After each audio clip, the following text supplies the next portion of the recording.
ఢిల్లీ యూనివర్సిటీలో high tension వాతావరణం నెలకొన్నది. విద్యార్థి సంఘాల మధ్య ఘర్షణ తీవ్ర ఉద్రిక్తతకు దారితీసింది. ఏఐఎస్ఎఫ్, ఎస్ఎఫ్ఐ ఆధ్వర్యంలో విద్యార్థులు నిరసన ప్రదర్శన చేపట్టారు. ఏబీపీ కార్యకర్తలపై చర్యలు తీసుకోవాలంటూ పోలీస్ హెడ్ క్వార్టర్స్ వద్ద ధర్నాకు దిగారు. బాధ్యులపై పోలీసులు చర్యలు తీసుకోవడం లేదంటూ నినాదాలతో హోరెత్తించారు. నిరసనకారులకు నచ్చజెప్పడానికి పోలీసు ఉన్నతాధికారులు ప్రయత్నాలు చేపట్టారు. బాధ్యులపై చర్యలు తీసుకుంటామని, ఆందోళన విరమించాలని సూచించారు. ఈ మొత్తం వివాదానికి రంజాస్ కాలేజీలో చోటు చేసుకున్న పరిణామాలే కారణంగా తెలుస్తున్నది. రంజాస్ కాలేజీలో విద్యార్థి సంఘం ఆధ్వర్యంలో సాహిత్య కార్యక్రమం ఏర్పాటు చేశారు. ఈ కార్యక్రమాన్ని మరో విద్యార్థి సంఘం చెడగొట్టిందనేది ప్రధాన ఆరోపణ. ఏబీపీ ఇందుకు కారణమని ఆరోపిస్తూ ఇతర విద్యార్థి సంఘాలు నిరసనకు దిగాయి. ఈ సందర్భంగా ఇరు వర్గాల మధ్య ఘర్షణ చోటు చేసుకోగా పోలీసులు లాఠీచార్జ్ చేశారు. అలాగే పలువురిని అరెస్ట్ కూడా చేశారు. ఈ చర్యను వ్యతిరేకిస్తూ ఇవాళ ఏఐఎస్ఎఫ్, ఎస్ఎఫ్ఐ ఆధ్వర్యంలో విద్యార్థులు పోలీస్ ప్రధాన కార్యాలయం వద్ద బైఠాయించారు.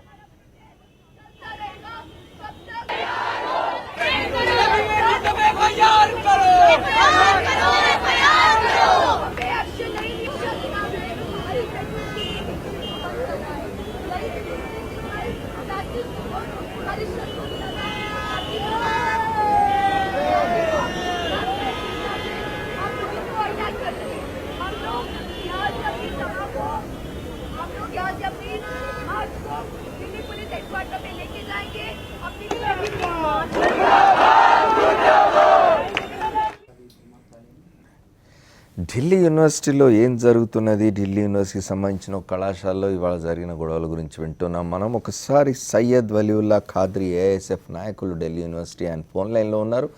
ఆయన అడిగి ముందు వివరాలు తెలుసుకున్న తర్వాత చర్చలోకి పోదాం. చెప్పండి ఖాద్రీ గారు, ఏం జరుగుతోంది? ప్రస్తుతానికి ఢిల్లీలో ఏబీపీ ఒక గుండాగిరి అనేది ఢిల్లీ యూనివర్సిటీలో నడుస్తుంది. యాక్చువల్లీ ఒక సదస్కి కొంతమంది ఉమర్ ఖాలిద్ ని, సైలా రషీద్ ని, అదేవిధంగా కొంతమంది ప్రొఫెసర్లను పిలిచినందుకు వాళ్ళని రాకుండా చేయడానికి ఆ ప్రిన్సిపాల్ మీద వీళ్ళు ప్రెషర్ పెట్టి ఆ కార్యక్రమానికి పోస్ట్పోన్ క్యాన్సిల్ చేపించారు. ఆ పర్మిషన్ ని కూడా రద్దు చేపించారు. దానికి వ్యతిరేకిస్తూ మనం ఇట్లా ప్రజాస్వామ్యం దేశంలో మనకు మాట్లాడే హక్కు, అక్కడ జరిగినటువంటి కనీసం మాట్లాడే హక్కు లేకుండా చేస్తున్నటువంటి ఈ ఏబీపీ గుండాయిజానికి వ్యతిరేకంగా నిన్న ఒక ప్రొటెస్ట్ కార్యక్రమాన్ని నిర్వహించాం. ఆ ప్రొటెస్ట్ మీద ఒక రకంగా బయట నుంచి గుండాలను తీసుకొచ్చి అందరు అమ్మాయిలను, ప్రొఫెసర్లను, విద్యార్థులను కూడా చూడకుండా దౌర్జన్యంగా దాడి చేయడం జరిగింది.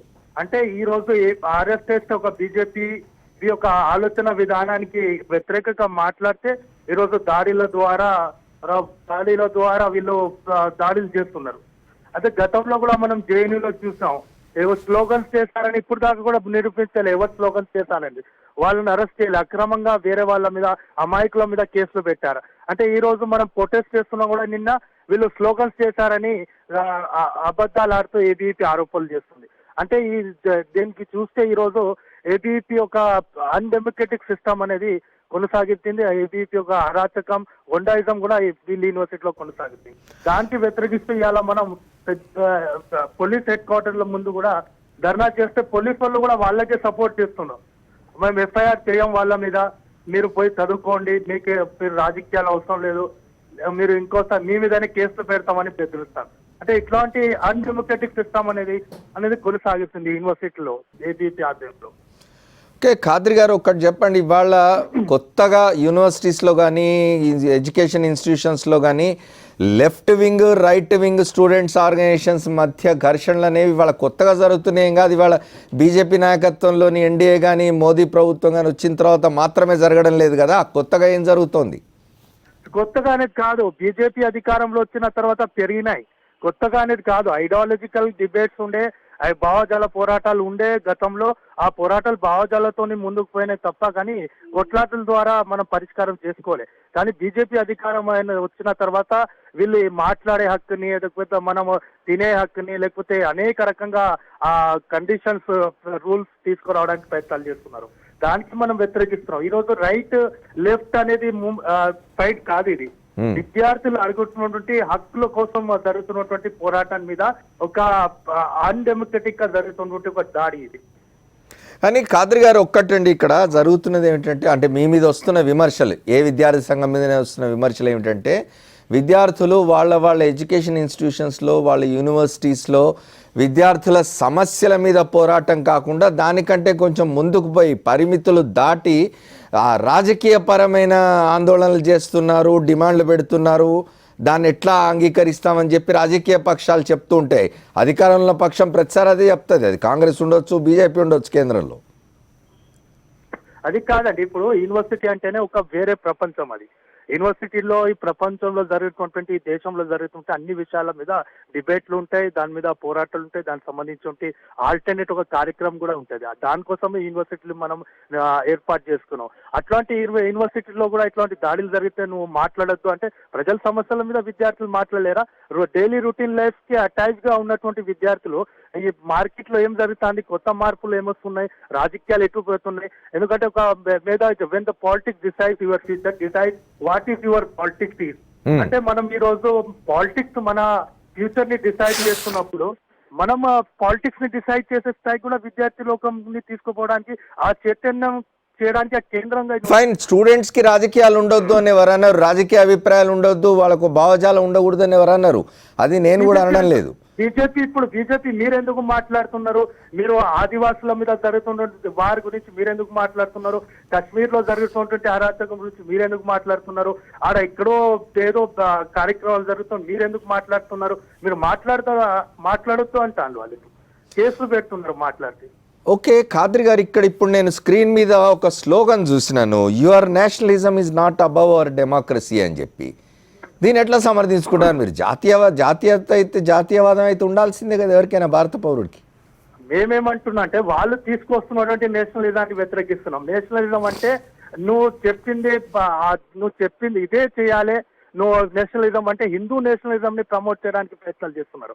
నేషనలిజం అంటే ఇప్పుడు నేషనలిజం అంటే ఎవరు వ్యతిరేకించారు? We are the country citizen, we should be respect the national. But think is that BJP ఇప్పుడు ఉన్నటువంటి నేషనలిజం వేరే, మేము మాట్లాడే నేషనలిజం వేరే, దాని మీదనే డిబేట్ జరగాలని మేము అంటున్నాం.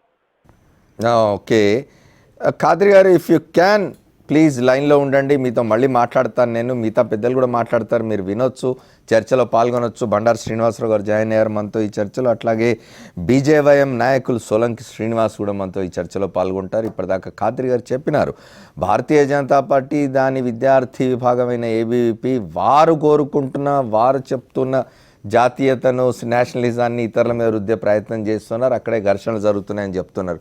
శ్రీనివాసరావు గారు చెప్పండి, మధ్యలో కొంతకాలం ఎడ్యుకేషన్ ఇన్స్టిట్యూషన్స్లో, యూనివర్సిటీస్లో విద్యార్థి రాజకీయాలు కొంత వెనుక, అంటే విద్యార్థి రాజకీయాలు అంటే విద్యార్థులు వాళ్ళ రాజకీయ అభిప్రాయాలు, రాజకీయపరమైన ఘర్షణలు ఇవన్నీ కొంచెం వెనక్కు పోయి చాలామంది కెరియర్ వైపు చూసినట్టున్నారు. మళ్ళీ ఇటీవల కాలంలో బాగా మొదలైనవి. గత 1-2 సంవత్సరాల కాలంలో మనం హైదరాబాద్ సెంట్రల్ యూనివర్సిటీలో చూసినాం, ఢిల్లీ జేఎన్యూలో చూసినాం, ఇతర చోట్లలో కూడా, ఇతర రాష్ట్రాల్లోని యూనివర్సిటీల్లో కూడా 2 అభిప్రాయాల మధ్య ఘర్షణ అనేది, రాజకీయ అభిప్రాయాల మధ్య ఘర్షణ, 2 భావజాలాల మధ్య ఘర్షణ అనేది చాలా తరచూ చూస్తున్నాం. ఇది మంచిదా చెడ్డదా ఎట్లా చూస్తారు మీరు?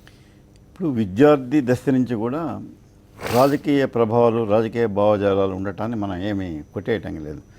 ఎందుకంటే వాళ్ళ వ్యక్తిత్వం డెవలప్ అయ్యేది అక్కడి నుంచే కదా. విద్యార్థి దశ నుంచి రేపు భావి భారత పౌరుడిగా పోయేటప్పుడు అతను ఒక భావజాలంతో బయట ప్రపంచంలోకి అడుగు పెట్టాల్సినటువంటి అవసరం కూడా ఉంటుంది. అయితే ఇక్కడ ఏం జరుగుతుందంటే, ఆ పొలిటికల్ అవేర్నెస్ క్రియేట్ కావటం వేరు, ఆ పొలిటికల్ యాంబిషన్స్ క్రియేట్ కావటం వేరు. ఈ 2 రకాల దాన్ని అక్కడ తప్పుపట్టినా లేదా పొరపాటన్నా లేదా సరికాదన్నా ఏదైనా పదం సరిగ్గా వాడాలంటే, కాలేజీల్లో విద్యార్థులకు అంబిషన్ ఏముంటుంది? ఇప్పుడు వాళ్ళ మధ్య జరిగే ఘర్షణ పదవుల కోసం ఏం కాదు కదా. ఒక మాట, వీళ్ళంతా విద్యార్థి సాధారణ వీళ్ళ నాయకులు కూడా ఇక్కడే ఉన్నారు కాబట్టి నేను చెబుతున్నాను, ఏ ఉద్యమం సక్సెస్ అయిన ఏ ఉద్యమం అయినా కూడా విద్యార్థుల పాత్ర లేకుండా జరగలేదు. అవును. అందువల్ల ఏమవుతుందంటే పొలిటికల్ పార్టీల దృష్టి కూడా వీళ్ళ మీద ఉంటుంది. వీళ్ళు యంగ్ ఏజ్లో ఉంటారు, తర్వాత వాళ్ళకి పెద్ద ఏమీ పట్టవు, జీవితము, భవిష్యత్తు, వ్యవహారం, పార్టీ కోసం ఉద్యమాల్లో విద్యార్థులను వాడుకొని తర్వాత రాజకీయ వదిలేస్తున్న సందర్భాలు చాలా. 99% అలానే అవుతారు. 1% మాత్రం అదృష్టశాత్తు అస్సాం చీఫ్ మినిస్టర్ అయినట్టు అవుతారేమో, కానీ మిగతా చోట్ల ఎక్కడ పాపం వాళ్ళని మళ్ళీ తర్వాత ఏరు దాటిన తర్వాత వీళ్ళని బొడిమల్లయ్య అనే వాళ్ళే ఉంటారు తప్పితే ఏ రాజకీయ పార్టీ అయినా వాళ్ళని ఏమి నెత్తిగా వాడుకుంటారు, దాంట్లో సందేహం లేదు. అది మాత్రం జరుగుతుంది. ఆ జరగడంలో ఏమవుతుందంటే ఆ భావజాలాన్ని కట్టుబడో లేకపోతే పైనుంచి సపోర్ట్ ఉండటం వలన ఈ ప్రభుత్వాల సపోర్ట్ కూడా అలా ఉంటుంది. కాబట్టి అందుకనే ఒక ప్రభుత్వం ఉన్నప్పుడేమో ఒక విద్యార్థి సంఘం చాలా అద్భుతంగా బ్రహ్మాండంగా వెరదీసినట్టుగా చేస్తుంటారు. మళ్ళీ ఆ ప్రభుత్వం పోగానే ఇంకొక విద్యార్థి సంఘానికి అంత డామినేషన్ ఉండదు అక్కడ. దీనికి కారణం ఏంటంటే వెనకాల నుంచి వీళ్ళ సపోర్ట్ అనమాట. ఇది కొద్దిగా పొలిటికల్ పార్టీ తగ్గించారు. విద్యార్థులని నేనేం తప్పటను, విద్యార్థి సంఘాలని తప్పటను, కానీ పొలిటికల్ పార్టీలు ఏ మేరకు వాళ్ళని వాడుకోవాలో అట్లా వాడుకోకుండా అతిగా వాడుకుంటున్నాయి. అది బహుశా నేను అనుకోవటం ఏంటంటే ఇవాళ ఉన్నటువంటి అన్ని దుస్థితులకు, లేకపోతే ఏంటి చదువుకోవాల్సిన ఎప్పుడో ఒకప్పుడు నలంద తక్షశిల విశ్వవిద్యాలయాలు చూసిన వాళ్ళం ఎక్కడ ప్రపంచ దేశాల నుంచి వచ్చి ఇక్కడ చదువుకునేవాడు మన భారతదేశంలో. ఇవాళ ఎవడన్నా రావాలంటే అడ్మిషన్ అడగాలంటే భయపడే పరిస్థితి ఎందుకు తేవాలి? అంటే నేనేమి భారతీయ భావజాలం, హిందూ భావజాలం ఈ గోల దానికి అసలు పోకూడదు. అసలు హిందువా మతం అందరూ వస్తారండి, సర్వమత సమానం. అక్కడికి ప్రపంచం ఎలా ఉంటుందో ఇంకాక ఆయన చెప్పారు ఖాద్రి గారు, అలా మొత్తం డిఫరెంట్ సెక్షన్స్ని అక్కడ రిప్రజెంట్ ఒక చిన్న మినీ ప్రపంచం అది. కాబట్టి అక్కడ అందరూ ఉంటారు. ఉన్నప్పుడు ఏంటంటే అక్కడ నేర్పాలి సహజీవనం ఎలా చేయొచ్చు అనేది. బయట ప్రపంచంలో పోయిన తర్వాత ఎలా మంచిగా ఉండొచ్చు అనేది అక్కడ నేర్పాలి. నేర్పి పంపిస్తే మంచి సిటిజన్లుగా వస్తారు. అట్లా కాకుండా అక్కడే ఇలా కొట్లాడుకునే పరిస్థితి కనుక తెస్తే బయటకు వచ్చిన తర్వాత ఇంకా అసలు వెరితలు లేస్తుంది తప్పితే తగ్గదు. కాబట్టి ఆ దశలోనే మందు వేయడం మంచిది. రైట్ సార్, మనం మిగతా మిత్రులతో కూడా మాట్లాడదాం, మానవతరైతో మాట్లాడదాం. చెప్పండి, ఇప్పుడు రాజకీయ అభిప్రాయాలు కలిగి ఉండడం వేరు, వాటి గురించి ఆలోచించడం, వాటి గురించి తెలుసుకోవడం, ఆ జ్ఞానాన్ని పెంచుకోవడం, తర్వాత వాటి కోసం ఆ విలువల కోసం సంఘర్షించడం, ఇవన్నీ కరెక్టే. కానీ వాళ్ళు వస్తున్న ఒక విమర్శ విద్యార్థి సంఘాల మీద ఏమిటి అంటే, రాజకీయ పక్షాల తరఫున వీళ్ళు యూనివర్సిటీల్లో, విద్యా సంస్థల్లో పోరాటాలు చేస్తున్నారు, రాజకీయ పక్షాల వైపు నిలబడి చేస్తున్నారని చెప్పి. రాజకీయ అభిప్రాయాలు కలిగి ఉండడం వేరు, రాజకీయ పార్టీలకు మద్దతుగా నిలవడం లేదా త్వత్తాసు పలకడం వేరు. ఇప్పుడు విశ్వవిద్యాలయం అంటే అది చిన్నది కాదు. విశ్వం అంటే అది వ్యాప్తి, దాన్ని వెలకట్టలేం. దానికి ఆలోచనలు కూడా ఎట్లుంటే ఒక వికాసం జరగాలి, అక్కడ మేధో మదనం జరగాలి. దానికి పరిధులు, చట్టాలు, తర్వాత ఇవన్నీ పెట్టి ఆపకూడదు, ఆపే ప్రయత్నం చేయకూడదు. అది ప్రమాదం. అందుకే ఈ విద్యా వ్యవస్థలో, ఈ గురుకులాల్లో కానివ్వండి, ఈ విశ్వవిద్యాలయాల్లో కానివ్వండి, ఒక స్వయం ప్రతిపత్తిని కల్పించారు. అక్కడ జరిగే సంఘటనలకు, అంశాలకు, పరిశోధనలకు ప్రపంచం మొత్తం కూడా ఆలోచింపజేస్తుంది అన్నమాట. అయితే రాజకీయాలు, విద్యార్థులు అన్నప్పుడు విద్యార్థి రాజకీయం చేయకూడదని ఎక్కడా లేదు. ఎందుకంటే రేపొద్దున సమాజంలో పోవాలి. సమాజంలోకి ఎవరు పోవాలి? మంచి పౌరుడు, ఆలోచనలు ఉన్నటువంటి, కొత్త కొత్త ఆవిష్కరణలు ఉన్నటువంటి ఒక పౌరుడు సమాజంలోకి పోతే ఆ సమాజం అగ్రభాగా నిలుస్తుంది అనేటువంటి సంఘర్షణలు, భావ సంఘర్షణలు. ఏబీపీ వాళ్ళది ఒక భావ సంఘర్షణ, ఎన్ఎస్ఐ వాళ్ళది ఒక భావ సంఘర్షణ, ఏఐఎస్ఎఫ్ వాళ్ళది భావ సంఘర్షణ. ఈ సంఘర్షణల ఈ మూలంగా ఏదో కొత్త మాట్లాడుకొని ఇవ్వాలి, స్వేచ్ఛని ఇవ్వాలి వాళ్ళకి. అంతేగాని ఇది చేయొద్దు, అది చేయొద్దు, ఇది నా మతం, ఇది నీ మతం అని ఒకరి అభిమతాలకు వ్యతిరేకంగా పోయి ఘర్షణలు ఇస్తున్నాయి. కానీ రాజకీయాలు, విద్యార్థులు వేరు కాదు. ఈనాటి విద్యార్థి నాయకుడే రేపు రాజకీయ నాయకుడు. ఎన్నో ఉదాహరణలు ఉన్నాయి, మన రాష్ట్రంలో ఉన్నాయి, దేశంలో ఉన్నాయి. దేశాన్ని కూడా సమర్థవంతంగా పరిపాలించిన ఉన్నారు. కానీ మానవతరాయ్ గారు, సమకాలీన రాజకీయాలు మనం చూసినట్టయితే విద్యార్థుల్లోంచి వచ్చి రాజకీయ నాయకులై అధికారంలోకి వస్తున్న వాళ్ళు తక్కువ మంది అవుతున్నారు.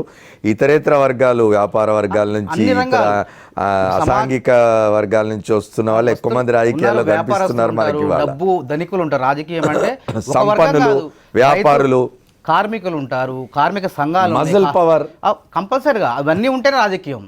సమస్త సంఘర్షణ సమ్మిళితమే రాజకీయం. ఇప్పుడు ఒక విద్యార్థి నాయకుడే, ఒక కార్మిక నాయకుడే, ఒక ఎమ్మెల్యే, ఎంపీ అయితే సరిపోదు.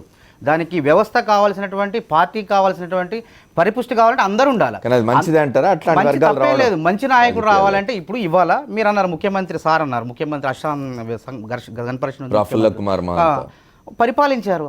మంచి చేయడం కోసం ఎవరు చేసినా కానీ మంచి చేయడం కోసమే రాజకీయాల్లోకి వస్తారు. సమాజాన్ని ఈరోజు శాసించేది ఎవరెన్ని మాటలు చెప్పినా రాజకీయాలు వద్దు, రాజకీయాలు మంచిది కాదని ఎవరెన్ని చెప్పినా కానీ ఇవాళ అన్ని రంగాలని శాసించేది, అన్ని రంగాలకి బలమిచ్చేది, దేశాన్ని అగ్రపదా నిలిపేది రాజకీయం. నిజమే. ఒకటి మీరు చెప్పింది, అలాంటప్పుడు విద్యార్థులు ఎందుకు పోకూడదు దాంట్లోకి? అంటే ఒక డాక్టర్ అనేవాడు డాక్టర్ వృత్తే చేయాలా, ఒక ఇంజనీర్ అనేవాడు ఇంజనీరే చేయాలా? ప్రభుత్వం లక్షలాది రూపాయలు ఖర్చు పెడితే వైద్య వృత్తి చదువుకొని వచ్చి కూడా రాజకీయాల్లోకి వచ్చిన వాళ్ళు ఉన్నారు, ఇతర వ్యాపారాలకు పోయిన వాళ్ళు. దాని గురించి చర్చ కాదు ఇక్కడ. నేనేంటంటే ఇప్పుడు అస్సాం ఉదాహరణే శ్రీనివాసరావు గారు చెప్పినారు. అస్సాంలో అస్సాం స్టూడెంట్స్ యూనియన్, గణ పరిషత్ వాళ్ళు చాలా ఉద్యమం చేసి యూనివర్సిటీ నుంచి నేరుగా వచ్చి వాళ్ళు ప్రభుత్వాన్ని చేపట్టినారు. ప్రఫుల్ల కుమార్ మహంత నాయకత్వంలోని అక్కడ అస్సాం ప్రభుత్వం. కానీ ఆ తర్వాత అది విఫలమైంది. అట్లాంటి వాళ్ళు రావడం వల్ల ప్రభుత్వాలు నడవవు అనే ఒక అభిప్రాయం అయితే సొసైటీలో. నా ఉద్దేశం అంటే ఒక రౌడీ ఒక రాజకీయ నాయకుడు అయితే ప్రమాదం. తాత్కాలికంగా ఏదో డబ్బులు పంచి కండబలం చూపించి వాడు రేపు ఎంపీ కావచ్చు, ఎమ్మెల్యే కావచ్చు, ఇంకోటి కావచ్చు, దానివల్ల దేశానికి ప్రమాదం. కానీ ఒక విద్యార్థి నాయకుడు, ఒక నాయకుడు అయితే, ముఖ్యమంత్రి అయితే, లేకపోతే ఎమ్మెల్యే అయితే ఈ సమాజానికి మంచిది. ఎందుకంటే వాడు భిన్నత్వంలో ఏకత్వం. యూనివర్సిటీ అంటే ఒక కులం కాదు, ఒక మతం కాదు, అన్ని వర్గాల వాళ్ళు ఉంటారు. దేశాలు కాదు, విదేశాల వాళ్ళు కూడా వస్తుంటారు. అన్ని ఆలోచనలు చూస్తుంటాం, అన్ని సంస్కృతి సాంప్రదాయాలని మనం దగ్గర నుండి చూస్తాం. అట్లాంటి వ్యక్తి నాయకుడైతే తప్పేం లేదు, వాళ్ళకి రాజకీయాలు అవసరమే. కానీ కొన్నిసార్లు రాజకీయ పార్టీల జోక్యంతో ఘర్షణ జరుగుతాయి. ఈ మధ్య కాలంలో ఎక్కువ విద్యా సంస్థల్లో, యూనివర్సిటీల్లో భౌతిక దాడులు ఎక్కువ అవుతున్నాయి. ఎందుకు అవుతున్నాయంటే కొత్తగా దేశంలో అధికారంలోకి వచ్చింది పార్టీ. ముందు నుంచి వాళ్ళు మేము ఈ రంగే మాది, ప్రజల మొత్తం కూడా కేవలం మొన్న ఎన్డీఏ ప్రభుత్వం 2014లో వచ్చి మోదీ ప్రధానమంత్రి అయిన తర్వాతనే కాదు, అంత ముందు కూడా విశ్వవిద్యాలయాల్లో గొప్ప జర్నలిస్ట్ మీరు.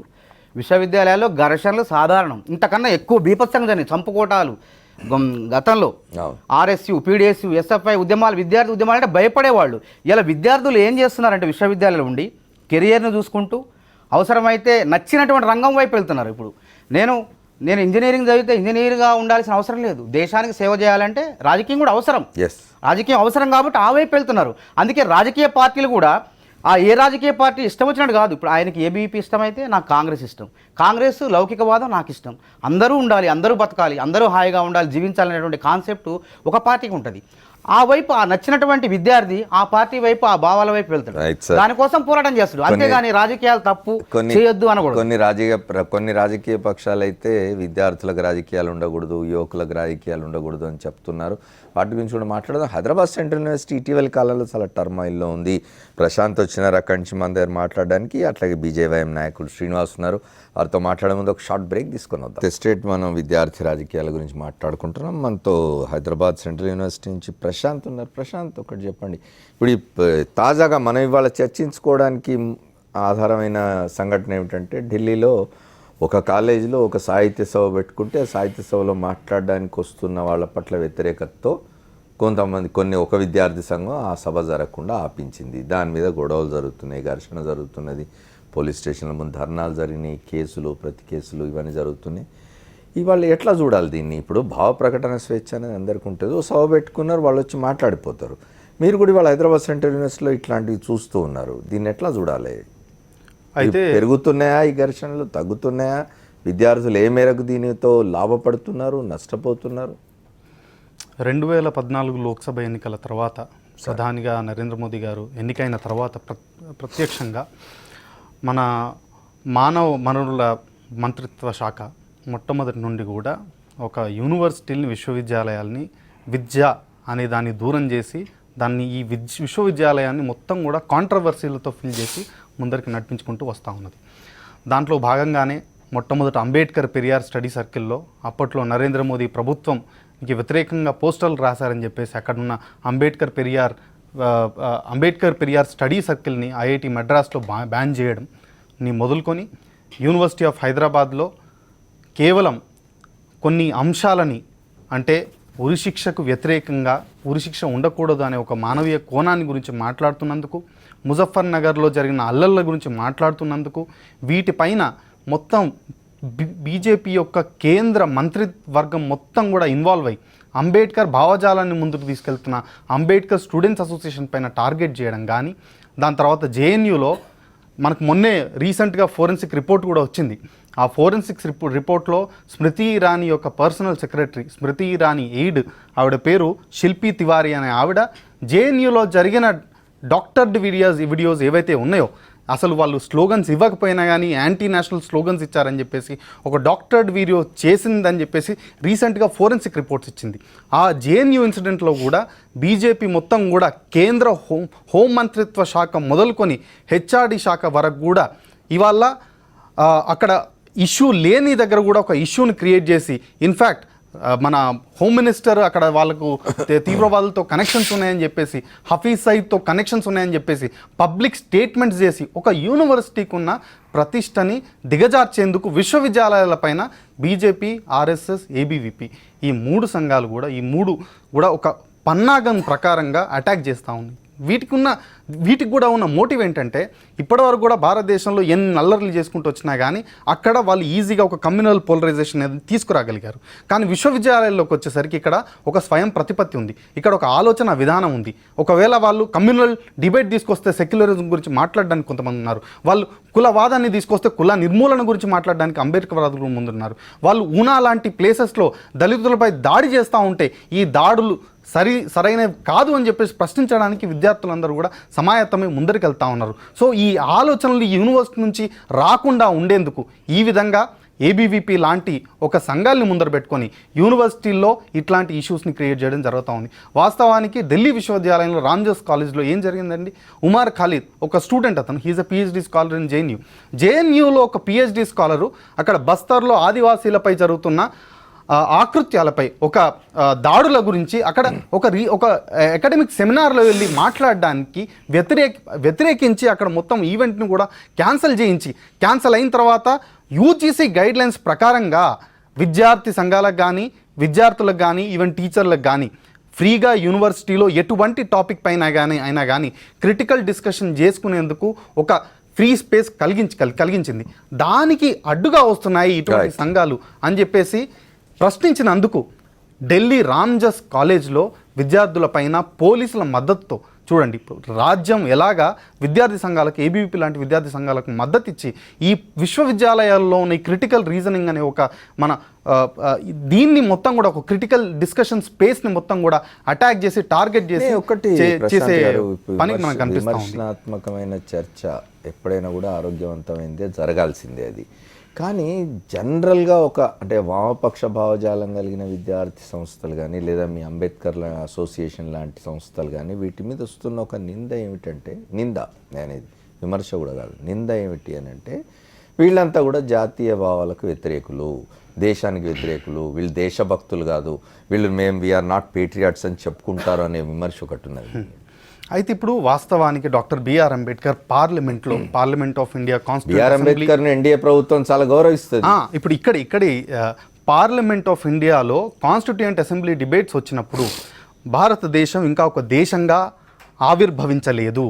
ఎందుకంటే ఈ దేశం జాతులుగా ఇప్పటికి కూడా విభజించబడి ఉంది. ఈ దేశంలో కులాల కుమ్ములాటలు అనేవి విపరీతంగా జరుగుతూ ఉన్నాయి. ఎప్పటి వరకైతే ఈ కులాలు వర్గాలు అంతం కావో అప్పటి వరకు కూడా ఈ భారతదేశం దేశంగా కాదు. India has not yet developed in to a nation అని డాక్టర్ బిఆర్ అంబేద్కర్ పార్లమెంట్ సాక్షిగా మాట్లాడిన మాటలు. మేము ఈరోజు ఆ మాటలు మాట్లాడుతూ ఉంటే మాది జాతీయవాదం, అంటే ఇప్పుడు జాతీయవాదం గురించి మాట్లాడిన వాళ్ళు కులం గురించి మాట్లాడుతూ ఉంటే, కుల నిర్మూలన గురించి మాట్లాడుతూ ఉంటే వీళ్ళు ఈ దేశాన్ని విభజించాలని చూస్తున్నారని అంటారు. ఇంకోవైపు కులాన్ని మాట్లాడే వాళ్ళని ఆత్మహత్యలు చేసుకునే విధంగా ప్రేరేపిస్తూ ఊనా లాంటి సంఘటనలో దళితులపై కులం ఆధారితంగా దాడులు చేస్తూ ఇట్లాంటి ఘటనలపైన మాట్లాడుతున్న వాళ్ళు కుల వ్యతిరేకులు, వాళ్ళు కుల వ్యతిరేకుల్ని కులవాదులను బ్రాండ్ చేసి వీళ్ళు కుహనా జాతీయవాదాన్ని ముందరికి తీసుకొచ్చి ఒక దేశ ప్రగతికి అడ్డుకట్టగా నిలుస్తా ఉన్నారు. ప్రశాంత్, మళ్ళీ వస్తాను మీ దగ్గరికి. భారతీయ జనతా యువ మోర్చా నాయకులు సోలంకి శ్రీనివాస్తో మాట్లాడు. శ్రీనివాస్ గారు, భావజాల వ్యాప్తికి సంబంధించి భావాల మధ్య జరగాల్సిన ఒక ఆరోగ్యవంతమైన చర్చకు సంబంధించిన దీనికి అవకాశం లేకుండా, ప్లాట్ఫామ్ లేకుండా చేసే ప్రయత్నం చేస్తున్నారనే విమర్శ ఇవాళ కేంద్రంలో ఉన్న ప్రభుత్వం మీద కానీ ఆ ప్రభుత్వానికి అనుబంధంగా ఉన్న సంస్థల మీద కానీ ఇవాళ వారి పేర్లు కూడా చెప్పినారు. Bharatiya Janata party, RSS, BJP, ABVP లాంటి సంస్థల మీద చేస్తున్న విమర్శలు ఏమిటో. ఒక కాలేజీలో, రామ్స్ కాలేజ్, ఆ కాలేజీలో ఒక సభ పెట్టుకుంటే, ఓ సాహిత్య సభ, దానిలో నిజంగానే మీ భావజాలానికి వ్యతిరేకమైన అభిప్రాయాలు వస్తూ ఉండొచ్చు, మాట్లాడుతూ ఉండొచ్చు. అంత మాత్రం చేత భౌతిక దాడులకు దిగడం, అట్లాంటి జరగకుండా ఆపడం, ఈ ఘర్షణలకు దారితీసే వాతావరణాన్ని క్రియేట్ చేయడం అవసరమా? అంటే మిత్రుడు చెప్పిన దాంట్లో యూనివర్సిటీస్లో ఈరోజు ఒక భయాందోళనకరమైనటువంటి వాతావరణాన్ని బీజేపీ ప్రభుత్వం వచ్చిన తర్వాతనే నెలకొల్పిందని చెప్పేది మాట్లాడింది. ఎవరైనా నమ్ముతారో లేదో కానీ మీలాంటి వాళ్ళు ఉన్న దగ్గర మాట్లాడితే నాకైతే మంచిగా అనిపించలేదు. ఎందుకంటే సెంట్రల్ యూనివర్సిటీలో రోహిత్ వేముల అనేటువంటి విద్యార్థి చనిపోకంటే ముందు అదే సెంట్రల్ యూనివర్సిటీలో దాదాపు 15 మంది చనిపోయినారు. ఆ రోజు కాంగ్రెస్ పార్టీ అధికారంలో ఉంది, అది అది అది అది సబ్జెక్టు కాదు. కానీ ఆ రోజు 15 మంది ఆత్మహత్యలకు కారణమా కాదా అనేటువంటి కాంగ్రెస్ పార్టీ సంబంధం లేదు. కానీ ఈరోజు ఒక విద్యార్థి నాయకుడు చనిపోయినంత మాత్రాన, అంటే చనిపోవడం అనేది తప్పు, కానీ ఈరోజు ఒక విద్యార్థి చనిపోయేసరికి బీజేపీ దాని బలవంతాన రుద్దింది, బీజేపీ ఆత్మహత్యకు కారణంగా నిలిచింది, బీజేపీ వాళ్ళను దళితులను అణిచివేస్తుందని చెప్పేసి మాట్లాడుతున్నటువంటి వీళ్ళు ఒక ఏంది మన మరణదండనకు వ్యతిరేకంగా మాట్లాడుతున్నామని చెప్తున్నారు. ఏంది వీళ్ళు మాట్లాడేటువంటి ఒక పదం ఏంటంటే మానవీయ కోణము. మానవీయ కోణం ఎవరికి ఉండాలి సార్? మానవీయ కోణము ఎవరికి ఉండాలి? ఈ దేశం పైన దండయాత్ర చేసి ఈ దేశాన్ని సర్వనాశనం చేయడానికి వచ్చినటువంటి తీవ్రవాదుల పైన, కసబ్ మీదనా లేకపోతే ఆయన అఫ్జల్ గురు మీదనా, ఆ దాడిలో చనిపోయింది ఏ హిందువో ఏ బీజేపీడో లేకపోతే ఆర్ఎస్ఎస్ఓ ఏ బీజేపీడో కాదు సార్. అక్కడ చనిపోయేటువంటి వాడు ముస్లిం ఉండొచ్చు, హిందూ ఉండొచ్చు, క్రిస్టియన్ ఉండొచ్చు, బీజేపీ ఉండొచ్చు, కాంగ్రెస్ వాడు ఉండొచ్చు, ఎవడైనా ఉండొచ్చు. ఒక సగటు భారతీయుడు చనిపోతున్నాడు సార్, ఒక సగటు భారతీయుడిని చంపుతున్నారు సార్ ఈరోజు తీవ్రవాదం అనేది. కరెక్టే శ్రీనివాస్ గారు, మీరు వ్యతిరేకించినందుకో ఇంకో దానికో అటువంటి అభిప్రాయం కలిగి ఉన్న వారి మీద భౌతిక దాడులు చేయడాన్ని ఎట్లా భౌతిక దాడులు జరిగింది సార్, దాన్ని ఇవాళ మీరు ఢిల్లీ సంఘటనను ఎట్లా సమర్థించుకుంటారు? మీరు ఒక సాహిత్య సభను మీ అభిప్రాయానికి వ్యతిరేకమైన అభిప్రాయం వస్తుంది కాబట్టి ఆ అభిప్రాయాలు మాట్లాడుకుంటారు కాబట్టి చర్చిస్తారు కాబట్టి మీరు అక్కడ సభ జరగకుండా చూడడాన్ని ఎట్లా సమర్థించుకుంటారు? అక్కడ సభ జరగకుండా అనేది కాదు సార్, వాళ్ళు ఉన్నారు వీళ్ళు ఉన్నారు, వాళ్ళ వాదన వాళ్ళు వినిపిస్తున్నారు, వీళ్ళ వాదన వీళ్ళు వినిపిస్తున్నారు. అయితే మిత్రుడు మాట్లాడుతున్న దాంట్లో ఒక చిన్న నేను చివరి క్లారిఫికేషన్ ఇస్తాను. వీళ్ళు అంబేద్కర్ స్టూడెంట్ అసోసియేషన్ అనేటువంటి పేరు మీద బ్యానర్ పెట్టుకొని నడిపిస్తున్నటువంటి సంఘం వీళ్ళది. రాజ్యాంగానికి లోబడి అఫ్జల్ గురును ఉరిదీయబడింది, కానీ వీళ్ళు చేసింది ఏముంది? రాజ్యాంగాన్ని రచించింది అంబేద్కర్ యొక్క నాయకత్వంలో. మరి అంబేద్కర్ స్టూడెంట్ అసోసియేషన్ పేరు మీద, అంబేద్కర్ పేరు మీద పెట్టుకున్నటువంటి వీళ్ళు అంబేద్కర్ యొక్క రాజ్యాంగ స్ఫూర్తిని, ఆ యొక్క ఆలోచన విధానాన్ని గౌరవించినటువంటి వీళ్ళు ఏ విధంగా ఈరోజు బీజేపీని బద్నాం చేస్తారు సార్? ఏ విధంగా ఈరోజు ఏబీపీని బద్నాం చేస్తారు సార్? ఢిల్లీ యూనివర్సిటీలో జేఎన్యూలో జరిగినటువంటి సంఘటన అనేది ఉమర్ ఖలీద్ అనేటువంటి విద్యార్థి యొక్క ఉదంతాన్ని ఈరోజు తీసుకొచ్చాడు. ఉమర్ ఖలీద్ తీవ్రవాదులతోటి పాకిస్తాన్ నుండి 100 కాల్స్ వచ్చినాయనేటువంటిది ఎన్ఐఏ చెప్పింది, నేను చెప్పడం కాదు, మీరు చెప్పడం కాదు, సాక్షి టీవీ చెప్పడం కాదు, ఎన్ఐఏ చెప్తా ఉంది ఎన్ని ఫోన్ కాల్స్ ఉన్నాయి. అదైతే ఎవరు కూడా దాన్ని తప్పు పట్టలేరు కదా. ఆ విధంగా వాళ్ళని చేయడం జరిగింది.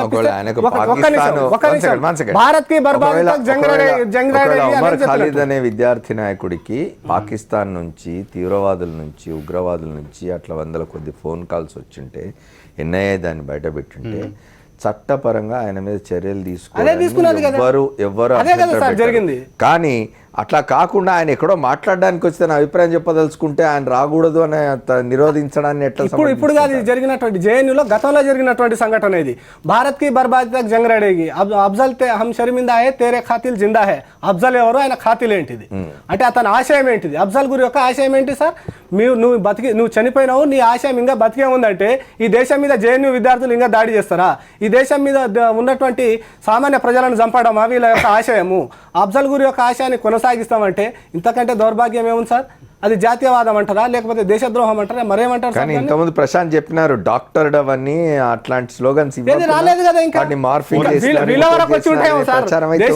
మరి ఇప్పటివరకు వారు ప్రశ్నిస్తున్నారు ఇప్పటివరకు ఎందుకు అది ప్రూవ్ కాలేదు? అందుకనే హెచ్సీలో 15 మంది చనిపోయినప్పుడు కూడా కాంగ్రెస్ పార్టీ ఉంది, వీళ్ళు దళితుల మీద దాడులు మాట్లాడతారు. కాంగ్రెస్ పార్టీ అధికారంలో ఉన్నప్పుడు కారం చెడులో జరిగింది, చెండూరులో జరిగింది. 15 మంది చనిపోయిన ఆత్మహత్యకి తేడా ఉంది. రోహిత్ వేముల ఆత్మహత్య వెనుక ఒక కేంద్ర మంత్రి, బీజేపీ మంత్రి దత్తాత్రేయ అతన్ని నిర్దాక్షిణ్యంగా కళాశాల నుంచి బయటకు పంపు అని ఒక వీసీకి, వైస్ ఛాన్సలర్కి లెటర్ రాసినటువంటి ఆధారం ఉన్నది. కాంగ్రెస్ హయాంలో కేంద్ర మంత్రులు కానీ విశ్వవిద్యాలయాల్లో నేరుగా జోక్యం చేసుకోలేదు. విద్యార్థి సంఘాల మధ్య, భావ సంఘటనల మధ్య ఘర్షణలు జరిగితే వాళ్ళు పట్టించుకోలేదు. మా ఎన్ఎస్ఏ విద్యార్థి గొడవ చేసిన మా ఎన్ఎస్ఏ విద్యార్థి తన్నిండ్రు కదా అని చెప్పి మా విద్యార్థిని తన్నినందుకు అతను ఉరిదీయమని ఎవరు కూడా, ఏ మంత్రి కూడా ఒక ఎస్పీకి కానీ సంబంధిత అధికారులకు కానీ ఫోన్ చేసి చెప్పలేదు.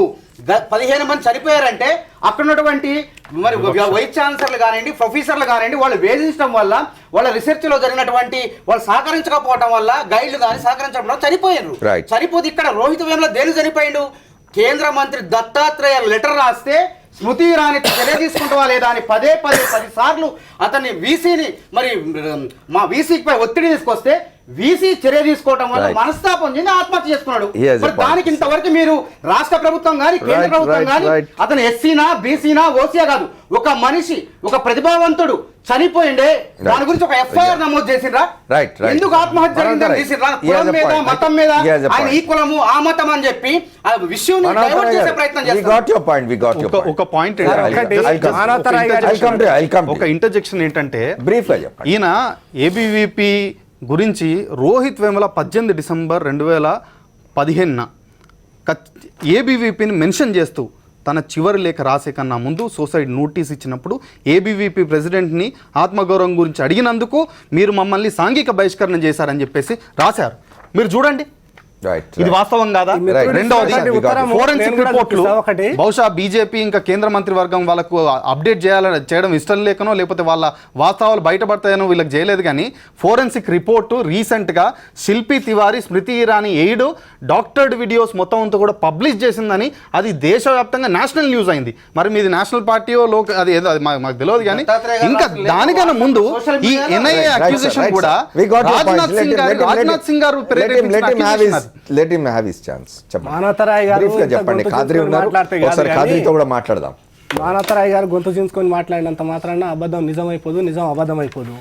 బండారు దత్తాత్రేయ గారు లెటర్ రాయకంటే ముందు ఇక్కడ ఉన్నటువంటి విహెచ్ గారు లెటర్ రాశారు. మానవతరాయ్ గారు మీకు తెలిసి ఉంటే తెలుసు. రోహిత్ వేముల గురించి రాయలేదండి. ఒక నిమిషం ఆ యూనివర్సిటీలో జరుగుతున్నటువంటి ఒక నిమిషం రాయ్ గారు మీరు మాట్లాడుతున్నంత సేపు నేను మాట్లాడలేదు.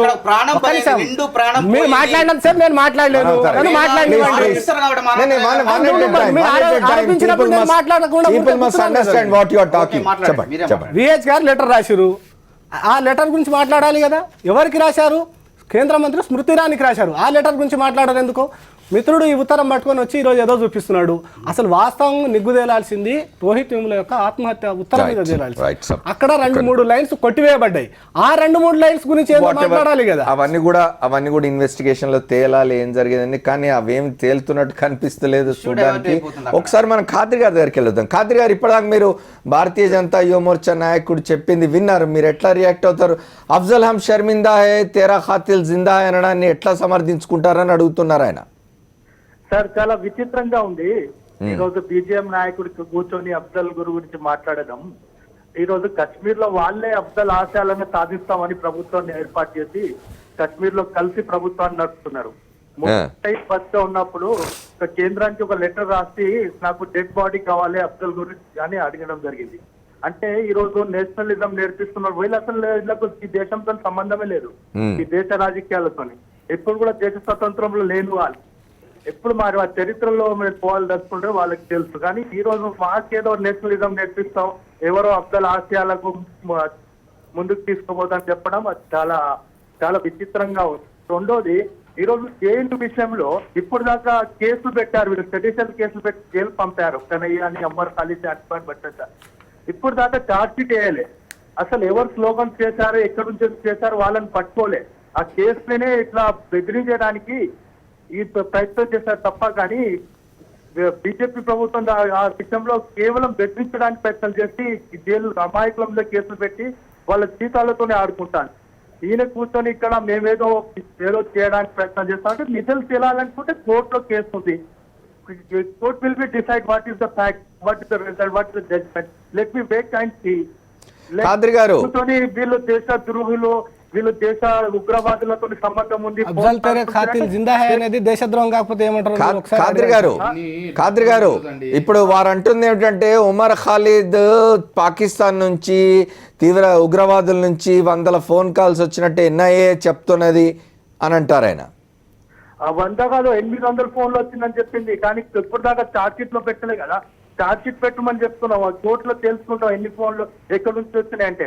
ఈ రోజు వీళ్ళు పోయి మసరత్ ఆలంని బయటికి పంపించారు.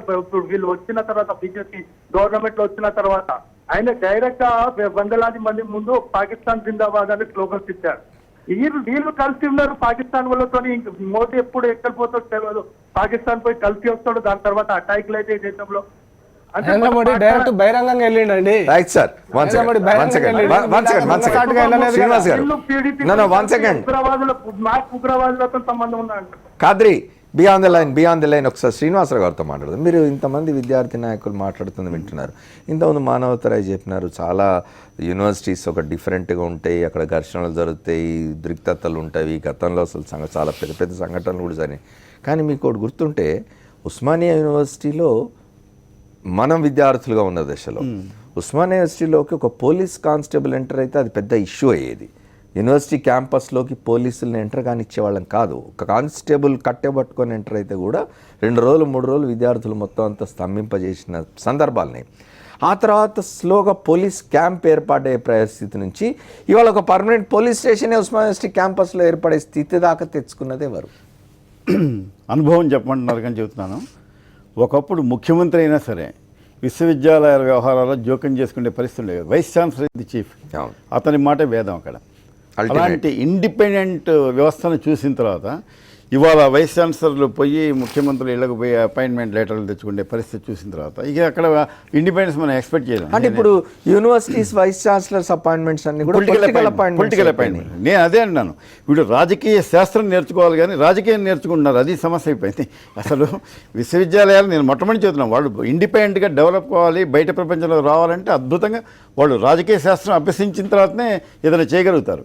కానీ దురదృష్టవశాత్తు ఏంటంటే పబ్లిక్గా ఏదో ఒక పార్టీకి ఎఫిలియేషన్గా మిగిలిపోయే పరిస్థితి వస్తుంది. అది దురదృష్టకరం.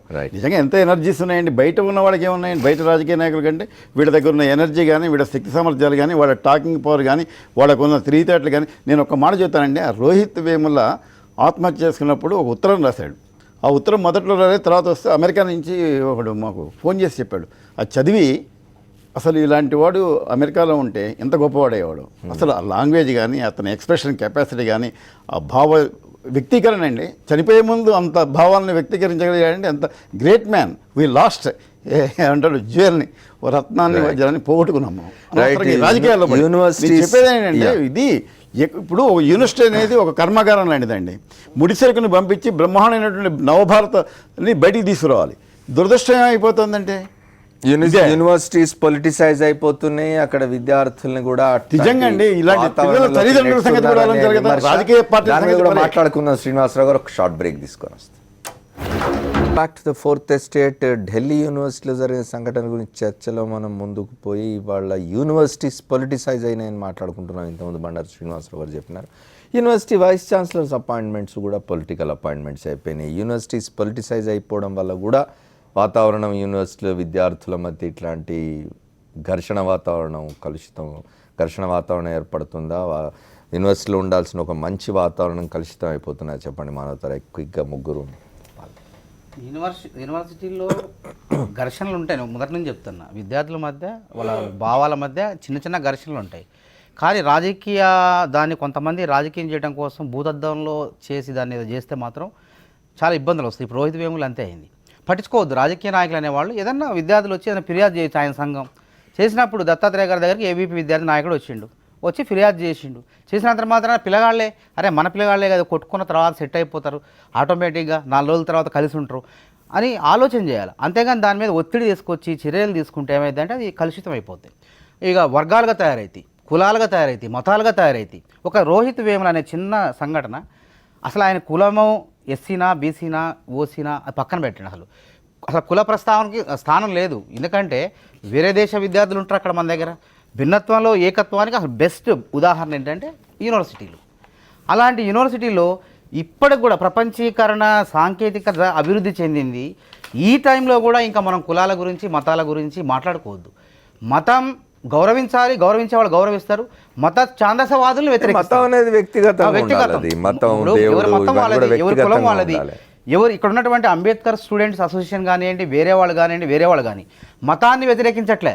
నిన్ను చేసుకొని పన్ను చేసుకుంటున్నారు. మతం పేరుతో ఛాందసంగా వ్యవహరించే వాళ్ళ పట్ల వీళ్ళు ప్రశ్నిస్తున్నారు. ప్రశ్నిస్తే వీళ్ళు దాడులు చేస్తున్నారు. దాడులు చేసి నిజంగా వాడు ఉగ్రవాది కాకపోయినా ఉగ్రవాది అని ముద్రేస్తారు. దొంగని దొంగ 10 సార్లు నువ్వు దొంగ అంటే వాడు కాకపోయినావు నేను దొంగని అంటాడు. అట్లా కాకుండా సంఘాలు కూడా నైతికంగా మార్పు వచ్చే విధంగా వాళ్ళని గాంధేయవాద మార్గంలో ఒక పద్ధతి ప్రకారం బెదిరించకుండా హింసించకుండా మారే విధంగా చేయాలి. కానీ నువ్వు చస్తావా నువ్వు అంటావా లేదా చంపుతావని బెదిరిస్తే దాడులు దిగితే అది వేరే రకాలుగా పోతుంది.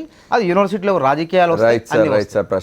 ప్రశాంత్ చెప్పండి, యూనివర్సిటీస్ పొలిటిసైజ్ అయిపోవడం వల్ల ఈ పరిస్థితి వచ్చిందా? ఇప్పుడు ఈ పొలిటికల్ అపాయింట్మెంట్స్ వల్ల ఖచ్చితంగా ఒక వీసీగా ఒక వ్యక్తిని, ఫర్ ఎగ్జాంపుల్ హైదరాబాద్ విశ్వవిద్యాలయంలో మా వైస్ ఛాన్సలర్ విషయం తీసుకుంటే, ఆయన్ని వెంకయ్య నాయుడు గారి మద్దతుతో ఆయన వైస్ ఛాన్సలర్గా పెట్టారు. ఆయన ఖచ్చితంగా మీకు నేను సదా మీ సేవలో ఉంటానన్నట్టుగానే ఆయన చూపించుకోవాలి. ఆ విధంగా యూనివర్సిటీలో జరిగే ఫ్యాకల్టీ రిక్రూట్మెంట్లో కూడా ఆయన కేంద్ర ప్రభుత్వం నుంచి నాట్ రావాలి, బీజేపీ నుంచి నాట్ రావాలి, ఏబీవీపీ నుంచి నాట్ రావాలి. ఈ మధ్య జరిగిన ఫ్యాకల్టీ రిక్రూట్మెంట్లో డిపార్ట్మెంట్ ఆఫ్ పొలిటికల్ సైన్స్లో 14 మెంబర్స్ ఇంటర్వ్యూకి సెలెక్ట్ అయితే, ఇంటర్వ్యూకి సెలెక్ట్ కాని పర్సన్ని అపాయింట్ చేసింది.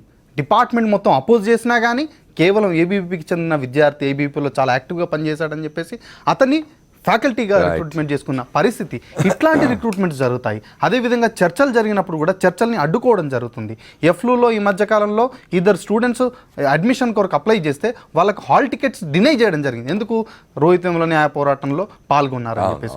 ఆ విధంగానే ఢిల్లీ యూనివర్సిటీలో కూడా ఇప్పుడు ఆ టాక్లు కానీ డిస్కషన్స్ కానీ ఒక అకాడమిక్ ఎన్వైర్న్మెంట్ అనేది ఈ పొలిటికల్ ఇంట్రెస్ట్ వల్లనే అకాడమిక్ ఎన్వైర్న్మెంట్ అంతా కూడా కంప్లీట్గా దెబ్బతింటా ఉన్నది. విశ్వవిద్యాలయంలో విశ్వ ఆలయం అవుతుంది తప్ప అది విద్య కాదు. అక్కడ కూడా ఆలయాలని దయచేసి గుళ్ళను యూనివర్సిటీలోకి తీసుకురావద్దు. గుళ్ళనంటే వీళ్ళు వీళ్ళ మెదళ్లలో ఉన్న రిజిడిటీని తీసుకురా. ఒకసారి ఖాద్రి గారితో కూడా మాట్లాడారు. ఖాద్రి గారు చెప్పండి, యూనివర్సిటీస్ పొలిటిసైజ్ అయిపోయినాయా? హలో ఖాద్రి గారు చెప్పండి. యూనివర్సిటీస్ పొలిటిసైజ్ అయిపోవడం వల్ల ఈ పరిస్థితి వచ్చింది అంటున్నారు. అది దాంట్లో ఏమాత్రం కూడా వాస్తవం లేదు. అట్లాంటి పాలిటిక్స్ యూనివర్సిటీలో ఒక డిబేట్ కల్చర్, ఒక అన్ని పాలిటిక్స్ మీద మాట్లాడుకుని జరుగుతుంది, కానీ దానికి పొలిటిసైజ్ చేయడం వల్ల ఇట్లాంటి కాదు. కావాలని దాని మీద టార్గెట్ చేశాయి. ఇంకోటి ఏంటంటే, ఈ దేశ యూనివర్సిటీలను మూసేయడానికి ప్రయత్నాలు జరుగుతున్నాయి. పారనీలు ఇక్కడ బీజేపీ, ఆర్ఎస్ఎస్, ఏబీపీ మాట్లాడుతుంది దేశవాదం, నేషనలిజం అని. వీళ్ళే రేపు వచ్చే పార్లమెంట్ సమావేశాల్లో ఈ BJP government foreign universities bill పెట్టడానికి ప్రయత్నం చేస్తారు. అంటే ఎవరైనా కూడా, ఏ ప్రభుత్వం అయినా కూడా ప్రైవేట్ రంగాన్ని వెల్కమ్ చేయడానికి ఇట్లా క్రియేట్ చేసి ఇట్లాంటి గొడవల ద్వారా యూనివర్సిటీల మీద దాడులు చేస్తున్నాయి. భవిష్యత్తులో ఈ యూనివర్సిటీలకు ప్రమాదం రాబోతుంది. దానికి పొలిటిసైజ్ అయిపోయింది, మతం వచ్చేసింది, కులం వచ్చేసింది, లేకపోతే ఇంకో రకంగా ఉగ్రవాదం వచ్చేసింది అని ఇట్లాంటి ప్రచారం చేసి మన యూనివర్సిటీ మూసేయడానికే ఈ కుట్రగా, ఒక ప్రైవేటీకరణలో ఒక కుట్రగా మనం చూడాల్సి ఉంది. ఖాద్రి గారు ఒక్క మాట, అంటే ఇప్పుడు యూనివర్సిటీస్ స్వతంత్రంగా ఉండాలి, ఇండిపెండెంట్గా ఉండాలి, స్వయం ప్రతిపత్తి కలిగి ఉండాలి. విద్యార్థులు లేదా అక్కడ ఫ్యాకల్టీ ఎవరైనా కూడా వాళ్ళ అభిప్రాయాల్ని, వాళ్ళ భావాల్ని స్వేచ్ఛగా చెప్పుకునే విధంగా ఉండాలి. అట్లాంటి చోట ఇవాళ vice chancellors appointments political appointments, అప్పుడు అది పొలిటిసైజ్ అయినట్టే కదా. కంపల్సరీ ఇప్పుడు మేము అట్లా యూనివర్సిటీకే స్వయం పాలన అనేది అవకాశం కల్పించాలి, స్వయం ప్రతినిధి అనేది ఉండాలంటే ఈరోజు ఇన్వాల్వ్మెంట్ అయిపోయింది. పొలిటికల్ ఇన్వాల్వ్మెంట్ ద్వారా వైస్ ఛాన్సలర్ను వాళ్ళు అపాయింట్ చేయడం, కొంతమంది ప్రొఫెసర్లకు వాళ్ళు వాడుకోవడం, ఇట్లాంటి కార్యక్రమాలు చేయడం వల్ల డైరెక్ట్ గా ప్రభుత్వం ఇన్వాల్వ్మెంట్ వల్ల ఇట్లాంటి కొన్ని ప్రాబ్లమ్స్ అనేది క్రియేట్ చేయడానికి ప్రయత్నాలు జరుగుతున్నాయి. శ్రీనివాస్ గారు చెప్పండి, మీరేమంటారు? ఇప్పుడు బీజేపీ కానీ, బీజేవైఎం కానీ, ఆర్ఎస్ఎస్ కానీ, ఇవి ఈ పొలిటికల్ దీని నుంచి విశ్వవిద్యాలయాలు దూరంగా ఉండాలని అని సమర్థిస్తారా లేదా? పొలిటికల్ అపాయింట్మెంట్స్ ఎందుకు ఆపేయరు?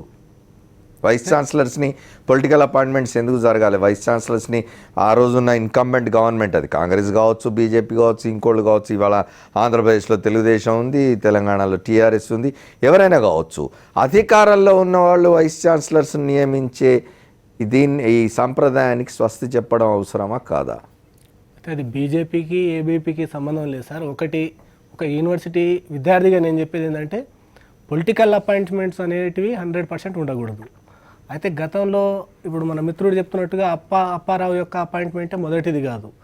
అంతకంటే ముందు జరిగినటువంటి అపాయింట్మెంట్స్ చాలా వాటిల్లో కూడా పొలిటికల్ ఇన్వాల్వ్మెంట్ ఉందనేది మీకు అందరికీ తెలిసినటువంటిది. నేను అందుకే అన్నాను, మీతో చాలా గార్డెడ్గా మాట్లాడాను.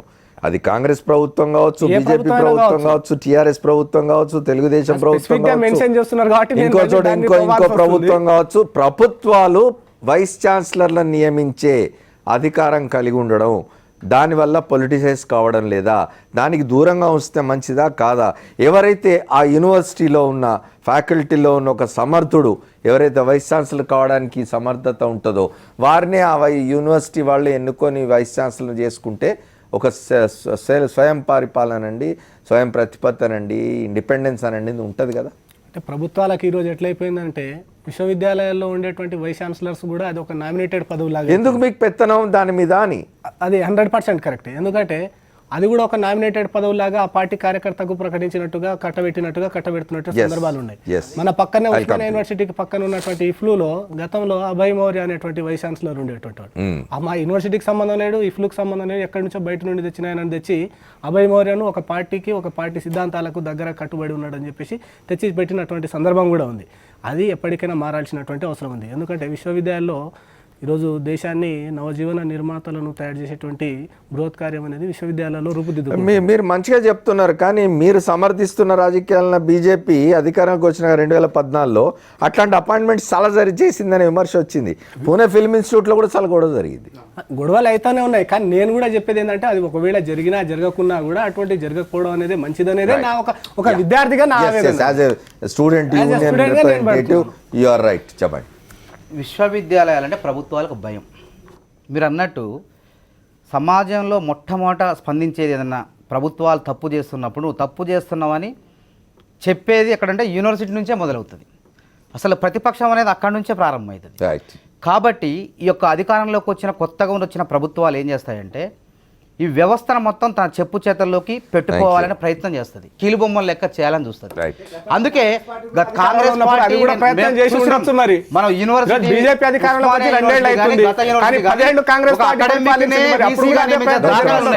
కానీ కొత్తగా ఇక్కడ చట్టం తీసుకురావడం జరిగింది తెలంగాణలో. అసలు ఎవరైనా జెడ్పీటీసీ అయినా వీసీ అయ్యే అవకాశం ఉందని చెప్పి చట్టం తీసుకొస్తే మేమంతా ఫైట్ చేసినాం. అకాడమీషనే వీసీ కావాలి, యూనివర్సిటీలో ప్రొఫెసర్ల వీసీ కావాలని ఫైట్ చేస్తే ప్రభుత్వం కూడా వెనక్కి తగ్గింది. అందుకే ఇకనైనా కానీ ప్రభుత్వాలు ఆలోచన చేయాలి, రాజకీయ జోక్యం లేకుండా మేధావులకి అవకాశం ఇవ్వాలా, ఉపకులపతులుగా అనేది మా యొక్క. విభిన్న భావజాలకు సంబంధించిన వాళ్ళంతా ఇక్కడ ఉన్నారు, చాలా సంతోషం, చక్కగా చెప్పారు. నేనేంటి భావజాల సంఘర్షణ ఉండొచ్చు కానీ భౌతిక దాడులు పనికిరావు. రెండోది ఇంకొకటి ఒక మాట చెబుతానండి, విద్యార్థి మనం నేర్చుకునేది దేనికంటే మన యొక్క మెంటల్ ఇది పెంచుకోవడం కోసం విస్తృతి, సంకుచితం నుంచి పైకి పోవాలి. కులం పేరుతోటి మతం పేరుతోటి లోపలికి ఎంటర్ అయినా కూడా బయటకు వచ్చేటప్పుడు ఇవన్నీ మర్చిపోయే ఒక విశాల దృక్పథంతో కనుక విద్యార్థులు విశ్వవిద్యాలయం నుంచి బయటకు వస్తే దేశం బాగోడు. థ్యాంక్ యూ శ్రీనివాసరావు గారు, మానవతరాయ్ గారు, అట్లాగే ప్రశాంత్ గారు, శ్రీనివాస్ గారు, అట్లాగే ఢిల్లీ నుంచి మనతో మాట్లాడిన సయ్యద్ వలీవుల్లా ఖాద్రీ ఏఐఎస్ఎఫ్ లీడర్, వారికి కూడా ప్రత్యేకంగా కృతజ్ఞతలు. ఏది ఏమైనా విశ్వవిద్యాలయాల్లో పరిస్థితులు మారాల్సిన అవసరం ఉన్నది. విద్యార్థులకు రాజకీయాల అవసరం, రాజకీయ అవగాహన ఉండాల్సిన అవసరం ఉంది, సమకాలీన రాజకీయాల గురించి తెలుసుకోవాల్సిన అవసరం ఉంది. వారే భవిష్యత్ రాజకీయ నాయకులు అవుతారు. విద్యార్థుల్లోంచి రాజకీయ నాయకులు రాకపోతే రాజకీయాలు ఎట్లా భ్రష్టు పట్టిపోతాయో అనేక సందర్భాల్లో మనం చూస్తూ ఉన్నాం. కాబట్టి విద్యార్థులకు రాజకీయాలు అవసరమే, భావాల మధ్య సంఘర్షణ అవసరమే, కానీ భౌతికంగా ఇట్లాంటి దాడులు జరగకూడదు. భావ ప్రకటన స్వేచ్ఛను అడ్డుకునే ప్రయత్నం ఏ విద్యార్థి సంఘం చేయకూడదు. అది అందరూ గుర్తిస్తారని ఆశిద్దాం. ఇది వాళ్ళ 4th ఎస్టేట్. రేపటి 4th ఎస్టేట్లో మళ్ళీ కలుద్దాం. Stay tune to Sakshi. This is Amar signing off.